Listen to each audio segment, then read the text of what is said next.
ام حسبتم ان تدخلوا الجنہ، کہا تم سمجھتے ہو کہ جنت میں یوں ہی چلے جائیں گے؟ تم سے قبل جو لوگ تھے انہیں جھنجھوڑ کے رکھ دیا گیا، یہاں تک کہ وقت کا جو نبی تھا وہ بھی پکار اٹھا مالک تیری مدد کب آئے گی؟ تو پھر ہم نے کہا بس اللہ کی مدد آیا چاہ رہی۔ تو اللہ تعالیٰ نے ابتلا رکھی ہوئی ہے ہر ایک کے لیے، یہ نہیں ہو سکتا کہ دنیا میں آئیں اور ابتلا کے بغیر ہی گزر جائے۔ کوئی آدمی ایسے ہی گزر جائے، ایسے نہیں ہو سکتا، ابتلا سے اس کو گزرنا پڑے گا جیسے بھی گزرے۔ اللہ مال دے کے بھی آزماتا ہے اور غربت دے کے بھی آزماتا ہے، یہ دونوں آزمائشیں ہیں اس کی۔ کبھی صحت دے کے آزماتا ہے، کبھی بیماری دے کے آزماتا ہے، کبھی فراغت دے کے آزماتا ہے، کبھی مصروفیت سے آزماتا ہے، کبھی بھوک سے آزماتا ہے، کبھی انواع و اقسام کے کھانے فراواں دے دیتا ہے۔ اب آزمائش ہوتی ہے، تو آزمائش تو ہے۔ اور حضور علیہ السلام سے حضرت ابو سعید خدری رضی اللہ تعالیٰ عنہ ملنے گئے تو آقا کریم علیہ السلام بخار میں مبتلا تھے، حضور کے اوپر لحاف تھا، کمبل تھا، تو انہوں نے کمبل کے اوپر ہاتھ رکھا تو بخار کی گرمی، جو جسم گرم ہو جاتا ہے بخار سے، وہ گرمی کمبل کے اوپر سے محسوس کی۔ تو حضرت ابو سعید نے عرض کی یا رسول اللہ یہ کیا؟ فرمایا ہم کو تکلیفیں دوہری ملتی ہیں، اجر بھی دوہرا ملتا ہے۔ سب سے زیادہ تکلیفیں انبیاء کو آئی، سب سے زیادہ تکلیفیں نبیوں کو پہنچی ہیں۔ پھر جو نبیوں کے خاص لوگ، متبعین خاص، ان کی عادات کو اختیار کرنے والے۔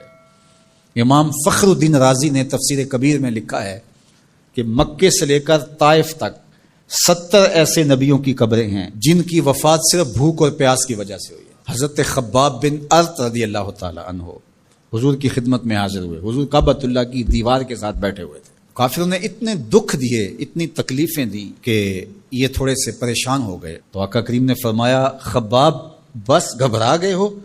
تم سے قبل ایسے لوگ بھی گزرے ہیں جس کے جسموں کو لوہے کی کنگھیوں سے چیرا گیا، حتیٰ کہ ان لوہے کی کنگھیوں کے دندانے کے نشان ان کی ہڈیوں پہ پڑے، ان کی لکیریں ان کی ہڈیوں پہ آئیں اور یوں لوہے کی کنگھیوں سے ان کی بوٹیاں نوچی گئی۔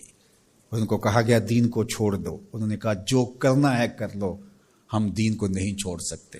حضرت زکریا کے سر پیارا رکھ کے پاؤں تک چیر دیا گیا، لیکن پڑھو ان کی سیرت، ان کی زبان سے اف بھی نہیں نکلی، زخم پہ زخم کھا کے جی، خون جگر کے گھونٹ پی، آہ نہ کر لبوں کو سی، یہ عشق ہے دل لگی نہیں۔ تو خوشی ملے تو تب بھی اور غم ملے تو تب بھی، جو دائرے میں رہتے ہیں وہی کامیاب اور بامراد ہے۔ ظفر اسے آدمی نہ جانیے چاہے جتنا بھی ہو صاحب فہم و ذکا، ظفر اسے آدمی نہ جانیے چاہے جتنا بھی ہو صاحب فہم و ذکا، جسے عیش میں یاد خدا نہ رہی، جسے تیش میں خوف خدا نہ رہا۔ عیش کی زندگی ہو یا تیش کی زندگی ہو، خوشی کا موقع ہو یا مرحلہ غم ہو، امتحان میں یہ دیکھا جاتا ہے کہ کون سرخرو اور کامیاب ہوتا ہے۔ تو یہ زندگی امتحان گاہ ہے، کبھی مال کی فراوانی امتحان، کبھی غربت امتحان، کبھی پھلوں کی کثرت امتحان، کبھی پھلوں کا لٹ جانا امتحان، کبھی اولاد کی کثرت اور فرما بردار اولاد نصیب ہو جانا یہ امتحان، اور کبھی اولاد کا مر جانا یا نافرمان نکمی اور آوارہ اولاد پلے پڑ جانا یہ امتحان۔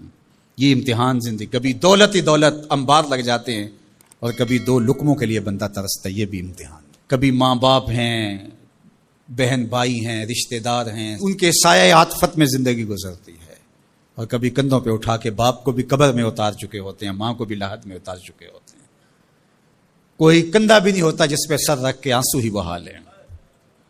وہ لمحے بھی ہوتے ہیں، وہ گھڑیاں بھی ہوتی ہیں، وہ بھی گھڑیاں ہوتی ہیں۔ تو اللہ بندوں کا امتحان لیتا ہے، دے کر کے بھی اور لے کر کے بھی۔ اب کون ہے جو دونوں مرحلوں میں شکریہ ادا کرتا ہے؟ جو اللہ کے بندے ہوتے ہیں وہ کبھی بھی اللہ کی رضا کے دائرے سے باہر نہیں نکلتے۔ ان کے دو ہی رنگ ہوتے ہیں، کبھی شکر کرتے ہیں، کبھی صبر کرتے ہیں۔ نہ ملے تو صبر کرتے ہیں، مل جائے تو شکر کرتے ہیں۔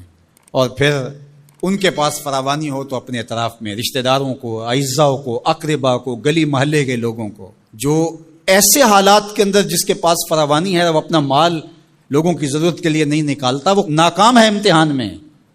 چاہے وہ کوئی بھی ٹائٹل رکھتا ہو، وہ چاہے پیر کا ٹائٹل اس کے پاس، چاہے عالم کا ٹائٹل اس کے پاس، چاہے وہ سیاستدان ہو، چاہے وہ کچھ بھی ہو، اس مشکل وقت پر جو ضرورت مندوں کے کام نہیں آتا، اگر اس کے پاس گنجائش ہے تو وہ امتحان میں ناکام ہو گیا ہے۔ جو اللہ نے امتحان لیا اس میں ناکام ہو گیا۔ اور دوسرا جو مصیبت میں پھنس گیا وہ اپنی سفید پوشی کا آخری حد تک بھرم نہ ٹوٹنے دے۔ تو میں اور آپ لمحہ لمحہ امتحان گاہ میں کھڑے ہیں۔ میں ممبر پہ بیٹھا ہوں تو میں بھی امتحان میں ہوں، آپ یہاں بیٹھے ہیں آپ بھی امتحان میں ہیں۔ فیکٹری کے مالک بن کے سیٹ پہ بیٹھے ہیں، آپ بھی امتحان میں ہیں. اقتدار کی مسند پر بیٹھنے والے سب سے بڑے امتحان میں ہیں، کیونکہ سب سے زیادہ تو ان سے پوچھا جائے گا نا. اللہ تعالیٰ ہمیں اس امتحان میں کامیابی دے، اور اللہ تعالیٰ اس وقت ملک کے جو حالات ہیں اپنے کرم سے ان کو درست فرما دے.